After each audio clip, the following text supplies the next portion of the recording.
analysts at EDC Nigeria believe the positive momentum in the Nigerian equities market can be sustained in the short term as investors turn their attention away from the fixed income market due to declining yields. Now, the equities market rallied up 16.5% in the month of July on the back of positive performance in all sectors. Joshua Chinga, sell-side analyst at EDC Nigeria, joins me now for more on this discussion.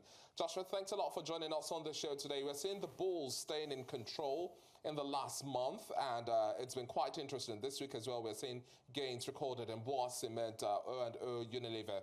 But walk us through the drivers of the performance we saw in the month of July and what might likely tip the market going forward. Thank you for having me. In fact, you mentioned that the bulls have really maintained the reins in July, as we saw in June. The all-share index has been rallying significantly because investors have started to reclassify their assets into the fixed income market into the equities market, my apologies, as opposed away from the fixed income markets, as we see yields dropping in the fixed income market. I mean, to take for instance, in the month of May, we saw yields as high as 18.95%, and as of July, the average yields, that's in the primary auction market, it's came down to about 15.77%. And they have always been a high bid over offer ratio, which signifies that investors are still willing to invest, but because the yields in the fixed income market have not really been so attractive, we'll be seeing that push back into the equities market. And that drive is still being sustained as we speak. All right, now, Joshua, let's look at now the government's borrowing plan now. If there is an appetite right now, or a renewed appetite by the government now, do you think this would rewrite the story we're currently seeing? Well, in my opinion, I believe that Nigerian investors have built a certain level of confidence in Nigeria's borrowing regime, in the borrowing scheme generally. And if they choose to come to the market right now, depending on the rates, I believe it will be taken off completely.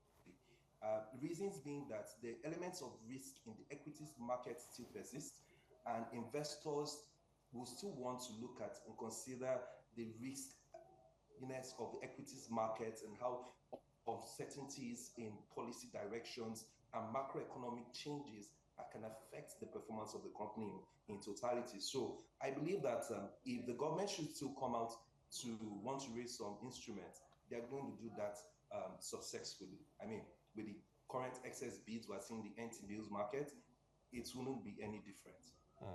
And when we're also narrowing down into sectoral performance as well, now we've seen that positive and also mixed at some point. But walk us through some of the highlights of the notable stock movements you've seen so far and how you're tracking developments, especially on the back of the earnings release we're seeing here. Thank you for that question. In short, the insurance sector, I'm glad that we had the speaker who spoke about the insurance sector come first, because the drive that we've been seeing in the insurance sector has been something that's been built up, pent-up momentum we've been seeing in the banking sector ever since the news of the recapitalization exercise was announced. I believe that similar sentiments will play in the insurance space right now. I mean, take it for example, just last month, we saw that the banking stocks, notable banking stocks like Zenith and GT were up double digits, like 34-23%. Beyond the initial claims of three things that have actually helped to keep the performance of the equities market upbeat. The first thing being that there's been some stability in FX market. So that 1.5 level has given businesses leverage and room to plan ahead. Second thing is, of course, the yield we've just spoken about, dropping the fixed income market and down to the equities market now. Of course, as earnings releases are being brought, of course,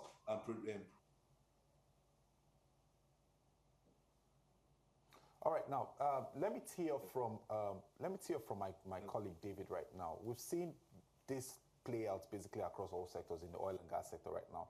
But how do you think this will open up the opportunities of more investors or more insurance companies listing on the NGX? Okay, so what can happen is this. I expect to see smaller insurance companies coming together. We expect a merger, especially those that don't have foreign foreign capital in their balance sheets. Those will most likely consolidate, in my opinion. And then we may also start to see new entrants in the market, bigger dogs, bigger multinationals coming in to, play in our space here in Nigeria. And the existing insurance companies, for example, like the ICOs and AXA that who are foreign counterparties, we expect to see some penetration in terms of technology. Because one thing that has really dampened the insurance sector is confidence and trust in the sector in itself. With this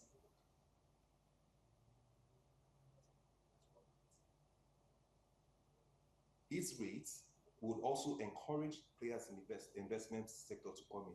And so I expect to see more action on the investment in the insurance sector going forward. The banking sector will continue to hold its pace, hold their own. September is still 2 months away, or rather next month. So we expect to start seeing some audited financials from the banks, especially the dividend-paying companies as well.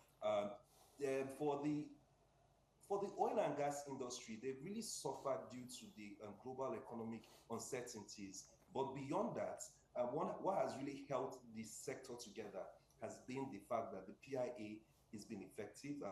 We've been seeing some policy moves, underground policy moves, that's actually been beneficial. And even word from most of these companies, when we join them on their analyst calls, we hear them.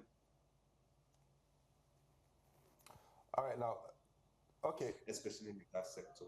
All right, now, thank you very much now, Joshua Chinga, sell-side analyst at EDC Nigeria.